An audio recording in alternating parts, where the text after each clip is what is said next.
الحمدللہ رب العالمین والعاقبۃ للمتقین والصلاۃ والسلام علی رسول الکریم اما بعد.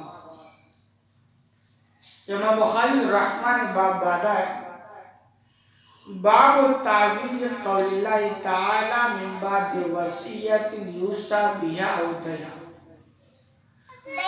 انہوں نے قرآن میں اللہ رب العالمین کا جو قول ہے من بعد وصیت یوصی بہا او دین، اس کی تفسیر میں باب باتا ہے. اس کا مطلب یہ ہوتا ہے کہ آدمی جب مر جائے تو اس کا مال وارثوں میں بانٹنے سے پہلے جو اس کے اوپر قرض ہے اس کو ادا کیا جائے گا اور جو اس نے وصیت کیا اس کو دیا جائے گا. بھائی دنیا میں جو آیا ہے سب مرے گا، اور جب مرتا ہے تو کچھ نہ کچھ تو چھوڑ کے جاتا ہے. یہ اسلام چونکہ مکمل نظام حیات ہے تو جیسے زندگی میں رہنمائی کرتا ہے ایسے مرنے کے بعد بھی رہنمائی کرتا ہے. جو اس کے سچا اور برحق ہونے کی پہچان، ثبوت اور دلیل. تو انہوں نے کہا کہ آدمی مر گیا تو اب کیا کرنا چاہیے؟ عام طور پر تو لوگ وہی سمجھتے ہیں جو ہوتا ہے کہ مر گیا فاتحہ کرو، دعوت کھلاؤ، اس کے گھر ڈیرا ڈال دو، جب تک کھا کر کے اس کو کنگال نہ کر دو، اس کا دروازہ نہ چھوڑو. یہی سب جانتے ہیں کیونکہ ہو رہا ہے یہ سب، جبکہ اس کا دین اسلام میں کوئی تعلق ہی نہیں ہے. بیچارہ مرتا ہے، میت کا جو غم ہوتا ہے وہ ہوتا ہی ہے، اس کے ساتھ ساتھ لوگوں کو کھلانے کا ڈبل غم ہو جاتا ہے. اور بیچارہ تھوڑا تنگ دست ہے، مالدار ہے تو ٹھیک ہے بات، ریاکاریوں کی طور پر اور دبا کے کھلاتا ہے. تو یہ نہیں، آدمی جب مر جائے تو رہنمائی کیا کو اسلام مکمل کی ہے. تو کہہ رہے جب مر گیا تو مال چھوڑ گیا ہوگا، تو کہہ رہے مال تقسیم کرنے سے پہلے یہ دیکھا جائے گا کہ اس کے اوپر کوئی قرض تو باقی نہیں ہے. اگر قرض باقی ہے تو پہلی فرصت میں قرض دیا جائے گا. تقسیم ہونے سے پہلے قرض کیا جائے گا، ضروری ہے. اور قرض جب ادا کر دیے تو دیکھا جائے گا کوئی وصیت تو نہیں کی ہے کہ سامنے میرا مال یہ میرے پوتے کو دے دینا، یا میرے فلاں کو دے دینا، یا مسجد میں دے دینا، یا مدرسے میں دے دینا. یہ سب دیکھا جائے گا. یہ سب وصیت قرض کی ادائیگی کے بعد اب نمبر آئے گا مال کو تقسیم کرنے کا، جو ہوتا نہیں جبکہ یہ طریقہ ہے. کہہ رہے ہوئے قرآن نبی صلی اللہ علیہ وسلم قضا بالدین قبل الوصیہ. منقول ہے کہ نبی کریم صلی اللہ علیہ وسلم نے فیصلہ سنایا وصیت سے پہلے قرض کی ادائیگی کا. یعنی کسی کا انتقال ہو گیا، آپ کے سامنے فیصلہ آیا کہ جو مرا ہے اس نے وصیت بھی کیا ہے اور اس کے اوپر قرض بھی، تو پہلے قرض دیا جائے کہ جو وصیت وہ کر کے رکھا گیا اس وصیت کو پورا کیا جائے. تو کہہ رہے ہیں آپ نے فیصلہ کیا پہلے قرض کی ادائیگی، کیونکہ قرض کھا کر مرنا بہت بڑا مسئلہ ہے. لوگ معمولی سمجھتے ہیں نا، بہت بڑا مسئلہ ہے. تو آپ نے فرمایا پہلے قرض کی ادائیگی، اس کے بعد جب مال بچے گا تو وصیت کا نمبر آئے گا، نہیں تو نہیں. آگے وقولی اور استدلال ہے اللہ رب العالمین کی اس قول سے ان اللہ یامرکم ان تؤدوا الامانات الی اہلھا.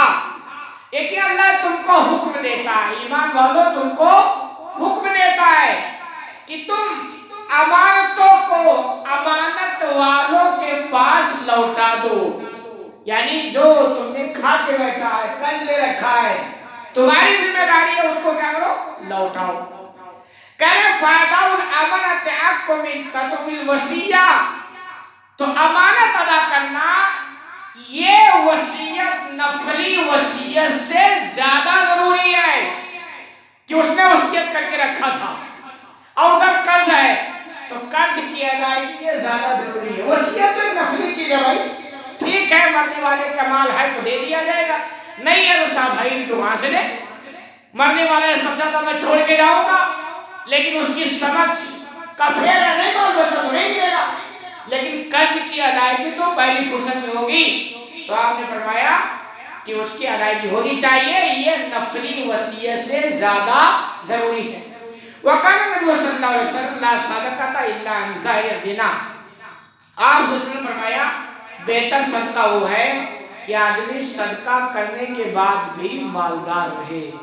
ہاں لوگ دیندار بنتے ہیں تو سب ختم کہانی کلاس ہو گئے، کنگال ہو گئے، نہیں، یعنی ایسا خرچ نہ کر دو کہ آج آپ نے لٹا دیا اور کل خود ہاتھ پھیلا کر دوسروں کے سامنے مانگ رہے ہیں۔ یہ مزاج شریعت کے خلاف ہے۔ تو نے کہا خرچ بھی کرو اور حساب سے رہو تاکہ دوسروں کے آگے ہاتھ نہ پھیلاؤ۔ جیسے خرچ کرنا اللہ بہت ثواب کا کام ہے، ایسے ہی دوسروں کے آگے ہاتھ پھیلانا اس کے برعکس مایوب کا کام ہے، اچھا نہیں ہے۔ تو یہ کہا کہ بس اتنا خرچ کرو کہ تمہیں نوبت نہ آئے کہ دوسروں کے آگے ہاتھ پھیلاؤ۔ تو آپ نے بیت خرچ ہوا کہ آپ نے خرچ کے بعد مالداری۔ وقال ابن عباس رضی اللہ عنہ بیان کرتے ہیں لا یوصل العبد الا باذن اہلہ، کہ غلام اپنے مالک کے اجازت کے بغیر کوئی وصیت نہیں کر سکتا۔ کوئی غلام ہے، آج تو غلاموں کا سلسلہ نہیں ہے، نوکر ہے، نوکری کرتے ہیں، مالک ہوتا ہے، تو نوکر کوئی اتھارٹی نہیں ہے کہ اپنے مالک کے مال میں سے وہ اپنے مرضی سے وصیت کر سکتا ہے کہ میرے مالک کا ہے اور میرے مالک کے مرنے کے بعد یہ تمہارے، تم تو نوکر ہو، تمہیں یہ اتھارٹی کہاں سے ملی؟ تو ایسے غلام پہ اتھارٹی حاصل نہیں ہے۔ تمہارا کام ہے غلامی کرنا، تمہارا کام ہے نوکری کرنا، تمہیں اختیار نہیں ہے۔ ہاں اگر مالک نے اجازت دے دی ہے میرا مال تم جیسا چاہو ویسا استعمال کرو، تو غلط بیٹا، بغیر اجازت کے کوئی نوکر کوئی غلام اپنے مالک کے مال میں وصیت نہیں کر سکتا ہے۔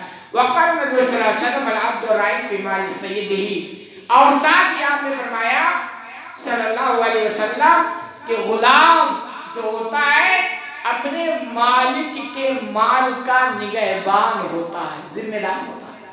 اب آپ غلام نہیں ہے تو لوگ نوکر رکھتے ہیں نا بھائی اپنا مال سنبھالنے کے لیے، پیسہ گننے کے لیے، حساب کتاب، تو یہ اس کی ذمہ داری بنتی ہے کہ اپنے مالک کے مرضی کے حساب سے وہ سارا کام کرے، گڑبڑ سڑبڑ نہ کرے، ورنہ سب کا حساب دینا پڑے گا۔ تو بڑی مفید بات ہے یہ کہ آدمی مر جائے تو پہلے کن چیزوں کا دھیان رکھنا چاہیے، پھر یہ کہ جو نوکری کرتا ہے یا غلامی کرتا ہے اس کا ایک دائرہ ہوتا ہے، اس دائرے میں اس کو رہنا چاہیے۔ اگر کسی نے کسی بھی اعتبار سے ڈنڈی ماری ہے تو مرنے کے بعد بڑا سنگین معاملہ ہے، اس کو ہمیں ذہن کے اندر رہتے ہوئے زندگی گزارنی چاہیے۔ اللہ رب العالمین سے دعا ہے الہی العالمین کے لئے اس میں زیادہ عمل کرنے کی توفیق عطا فرمائے۔